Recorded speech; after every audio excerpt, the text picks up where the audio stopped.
Amigos, continuamos con nuestro tema de hoy extremadamente interesante. Sabemos que va a haber opiniones encontradas con nuestro público. Algunas personas obviamente tienen que pensar distinto y los respetamos. Claro. Los respetamos, quiero que sepan eso. Quiero excusar al licenciado Víctor Vázquez, que no ha llegado, no va a poder llegar, y me envía un mensaje excusándose que iba a estar aquí en el día de hoy. En el último mes, más o menos, ha surgido una controversia que tiene que ver con todas las iglesias. No va dirigida a ninguna iglesia específica. De hecho, yo tenía entendido que no iba contra las iglesias directamente, iba contra las organizaciones sin fines de lucro, o por lo menos eso es la cobertura que se le ha querido dar, donde el secretario de Hacienda dice que va a incursionar en las finanzas de algunas iglesias en Puerto Rico porque entiende que están siendo evasores contributivos, que bajo el manto de la iglesia y lo que cobija por la ley, pues se están lucrando los dirigentes de estas iglesias. Eso ha causado una controversia grandísima. Obviamente, tendríamos que definir cuáles son esas iglesias, tenemos que definir qué es lucro, tenemos que definir bajo qué concepto y de qué manera llegan, si es que llegan esos dineros a estas iglesias. Porque si tú me vas a decir que es lucro porque tienes una feligresía que te da un diezmo y tú, pues, son bien espléndidos y tienes una iglesia bien grande y recibiste una cantidad de dinero grande, tú no le pusiste una escopeta a nadie para que hiciera eso. Eso es un diezmo que sale del corazón de esa persona. O sea, y tú lo vas a clasificar como lucro. Versus una iglesia más pequeña que no tiene esa facilidad de recibir mucho menos dinero. A veces déjalo quieto, porque ese no se está lucrando. ¿Estamos hablando de cantidad de dinero o estamos hablando de concepto? Precisamente, tú has hecho el planteamiento clave. Aquí hay que definir conceptos para poder entender qué es lo que intentó decir el secretario de Hacienda, que honestamente todavía no sabemos cuál es el significado, porque él a veces confunde, habla de corporaciones sin fines de lucro, que prestan servicio social, que reciben fondos públicos, a veces habla de iglesia, pero no define el concepto, a veces habla del pastor o del sacerdote de manera particular. Nosotros no sabemos a quién se refiere, porque él dice, han convertido las iglesias en un negocio familiar. Parece que excluye a los sacerdotes católicos que no tienen esposa ni tienen hijos.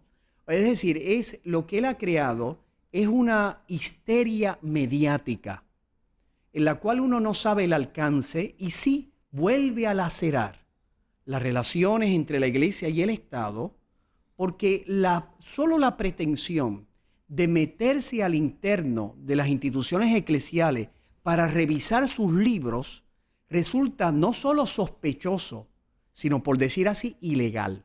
Me explico.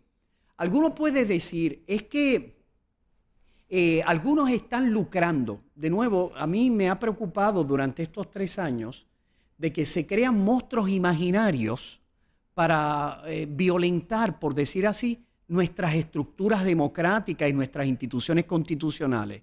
Uno ve, por ejemplo, en el caso de la nominación de la presidenta al Tribunal Supremo, que el presidente del Senado de Puerto Rico y el Senado se crearon un monstruo imaginario, hablaron de un golpe de Estado, que los jueces del Tribunal Supremo querían hacer el nombramiento, cuando los jueces del Tribunal Supremo han tenido 2 veces para poder hacerlo, que además dijeron públicamente, me acuerdo el presidente Hernández Denton dijo, han dicho mis compañeros que eso no va a suceder. No había ninguna posibilidad de que eso surgiera. Sin embargo, se crearon el monstruo imaginario. ¿Para qué? Para que no hubiera vistas públicas, para que no se pudieran presentar las inquietudes que legítimamente una sociedad democrática y pluralista podía tener sobre un nombramiento fundamental para nuestra vida democrática, para que hubiese menos democracia. Por eso a mí me preocupa esos monstruos imaginarios que nunca son concretos y que casi siempre se descubre que son falsedades. Miren, ustedes estaban hablando de la crisis porque no va a haber ¿cómo se llama? Estos juegos de grandes ligas en Puerto Rico y la crisis que está habiendo en el turismo. ¿Por qué? Porque de nuevo, la histeria mediática creó un monstruo imaginario que al final se ha vuelto, por decir así, contra nuestra sociedad puertorriqueña. Ahora, ¿qué criterios va a tener el secretario de Hacienda? Primero, en Puerto Rico hay un Estado de Derecho que le advierte al gobierno, en un caso que fue parte del debate público en estos 3 años, que se llama Obispo de Arecibo versus Secretario de Hacienda, donde era un tema gravísimo, como era el abuso de menores. El Tribunal Supremo de Puerto Rico le dijo claramente a nuestro gobierno, tú no puedes entrar al interno de la administración de la iglesia, de las distintas iglesias, a menos, dijo 2 frases que son parte, por decir así, del lenguaje jurídico, a menos que tú tengas un interés apremiante y demuestres que has utilizado el medio menos oneroso. Y por eso el interés apremiante y el medio menos oneroso es parte de lo que tiene que ser del debate público. No lo ha dicho el secretario. ¿Qué interés apremiante tiene? Dice él, porque hay algunos que se están enriqueciendo. Eso es muy ambiguo. Me explico. Alguien puede decir, es que el pastor tal tiene un carro, un Mercedes-Benz, y el pastor tal tiene una casa de $500,000. Bueno, muy bien. Nosotros los católicos tenemos, nuestro líder vive en el Vaticano, evidentemente en los palacios apostólicos, aunque el Papa actual se ha mudado a un lugar más simple, pero eso es parte para nosotros de lo que es la identidad de la función del Papa en la Iglesia Universal Católica. Entonces, que vas a exigirle que los católicos paguen al fisco porque mantienen el Vaticano. ¿Qué criterio? No hay criterios objetivos y se presta para lo que la separación de iglesia y Estado quiere evitar, que el Estado atropelle la libertad religiosa de las instituciones eclesiales en un país. Eso es lo que está en juego. Y hay que tener mucho cuidado también, Carlos, a dónde va dirigido eso, porque muy bien, me encanta el ejemplo que trae, pero que no esté dirigido a las iglesias cristianas y a los pastores, Claro. y a la iglesia católica dejarla aparte, porque eso lo rigen desde allá, Exacto. desde Roma, y no tenemos que ver nada con eso, porque hay una iglesia católica local, Exacto. con unos libros como muy bien tú mencionas, Claro. o sea, que tenemos que andar con mucho cuidado, esto es a todas las iglesias.